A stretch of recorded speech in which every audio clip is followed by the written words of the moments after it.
ओम नमो भगवते वासुदेवा। ओम नमो भगवते वासुदेवा। ओम नमो भगवते वासुदेवा।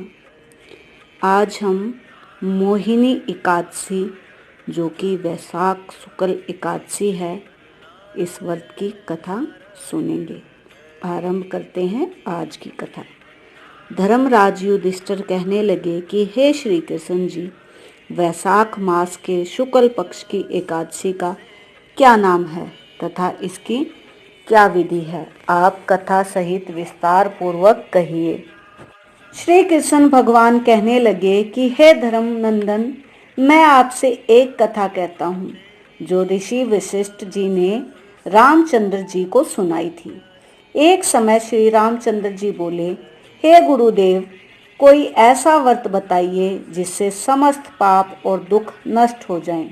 सीता जी के वियोग में मैंने अनेक दुख भोगे हैं, अतएव आप कोई व्रत बतलाइए। ऋषि वशिष्ठ बोले, हे राम, यद्यपि आपका नाम स्मरण करने से ही मनुष्य पवित्र और शुद्ध हो जाता है, फिर भी लोकहित के लिए आपने बहुत ही सुंदर प्रश्न किया है। वैशाख मास के शुक्ल पक्ष में जो एकादशी आती है उसका नाम मोहिनी है।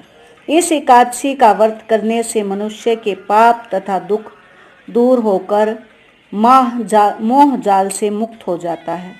अतएव दुखी मनुष्यों को यह व्रत अवश्य ही करना चाहिए। अब आप इसकी कथा ध्यान पूर्वक सुनिए।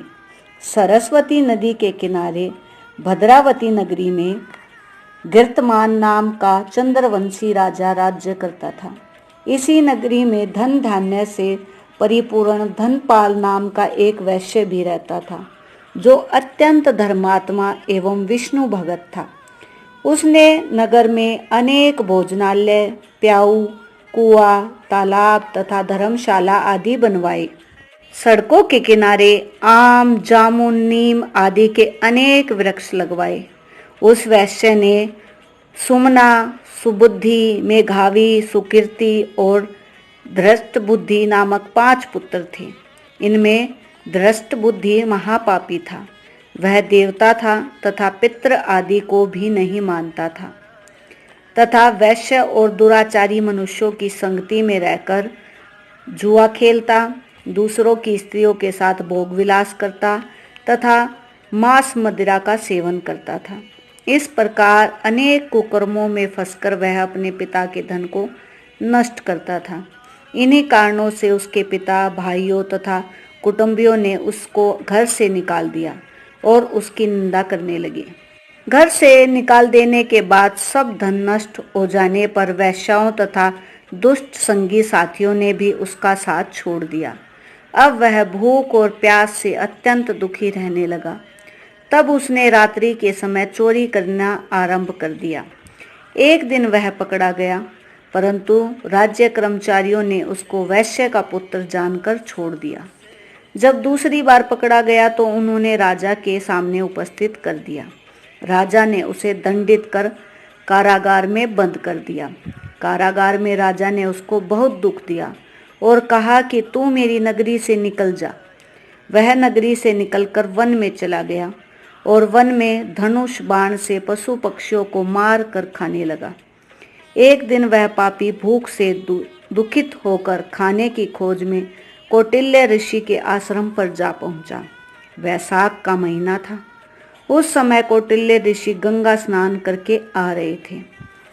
उनके भीगे वस्त्रों के छींटे पड़ने से उसको कुछ सुबुद्धि प्राप्त हुई और वह मुनि के सामने हाथ जोड़कर कहने लगा, हे मुनि, मैंने अपने जीवन में अनेक पाप किए हैं। आप उससे छूटने का कोई साधारण और बिना धन का उपाय बतलाइए। उसके दीन विचार सुनकर ऋषि कहने लगे, तुम वैशाख शुक्ला एकादशी का व्रत करो। इस एकादशी का नाम मोहिनी है। इससे संपूर्ण पाप नष्ट हो जाते हैं। मुनि के वचन सुनकर वह अत्यंत प्रसन्न हुआ और उसके द्वारा बताई हुई विधि अनुसार उसने मोहिनी एकादशी का व्रत किया। वशिष्ठ जी बोले, हे राम, इस व्रत के प्रभाव से उसके सब पाप नष्ट हो गए और अंत में गरुड़ पर सवार होकर वह विष्णु लोक गया। इस व्रत के प्रभाव से मोह आदि सब नष्ट हो जाते हैं। संसार में इस व्रत से श्रेष्ठ अन्य कोई व्रत नहीं है। इस मोहिनी एकादशी के महात्म्य का पाठ पाठन करने से 1000 गोदान का फल प्राप्त होता है। आप सभी एकादशी का व्रत करें, अन्यथा पूजन अवश्य ही करें। विष्णु भगवान के चरणों में नतमस्तक होकर अपने कर्मों की क्षमा याचना करें, उनकी शरण में जाएं। जय विष्णु भगवान।